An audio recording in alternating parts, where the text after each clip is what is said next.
Welcome to my channel dear students. এই প্রবলেমটা খুব ছোট একটা প্রবলেম ট্রিগোনোমেট্রির।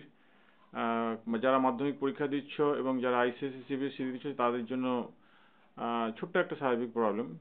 দেখো তোমরা, ওকে। তো প্রবলেমটাতে আছে if sine theta plus sine square theta equal to 1 then show that cos square theta plus cos to the power 4 theta is equal to 1।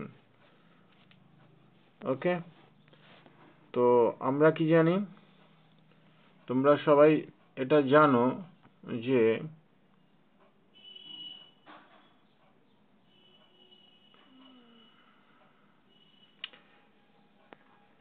Sign square theta plus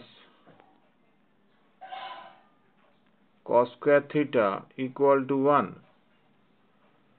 তো এখানে আমরা এই যে কেসটা লিখলাম, গিভেন কেসটা কি আছে, sign theta plus sine square theta equal to 1। Okay, so sine theta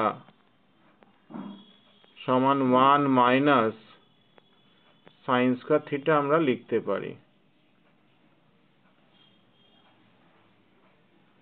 ঠিক আছে, this is equal to cos square theta. তো সাইন থিটা মানে হচ্ছে কস স্কয়ার থিটা। তো লেফট হ্যান্ড সাইড যেটা দিয়েছে সেটা কি, কস স্কয়ার থিটা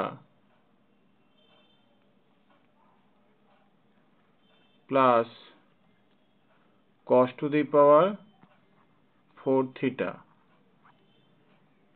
তো এই জায়গাটা ভালো করে ফলো করো, কস স্কয়ার থিটা যেমন আছে লিখে দিলাম, আর এই কস টু দি পাওয়ার 4 থিটাকে লিখছি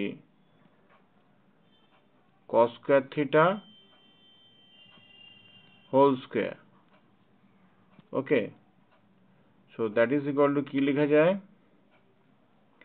প্রথমে যেটা আছে কস স্কয়ার থিটা সেটা যেমন আছে রেখে দিলাম, প্লাস এই যে কস স্কয়ার থিটা আছে আর তুমি যে কস স্কয়ার থিটা তোমরা পেয়েছো that is equal two sine theta. তা ওই কস স্কয়ার থিটার জায়গায় আমরা এই সাইন থিটাটা পুট আপ করে দেবো।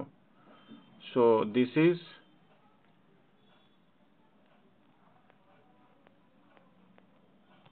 Sign square theta. ওকে, তাহলে এই জায়গাটাতে আমরা সাইন পুট করে দিলাম, কেন cos square theta equal to আমাদের এসেছে সাইন থিটা, তো সাইন স্কয়ার থিটা। আর তোমরা এই 1 নম্বর এই কেসটা জানো, দিস ইজ ইকুয়াল টু 1। তো হয়ে গেল left hand side equal to right hand side. Okay, thank you for watching my video.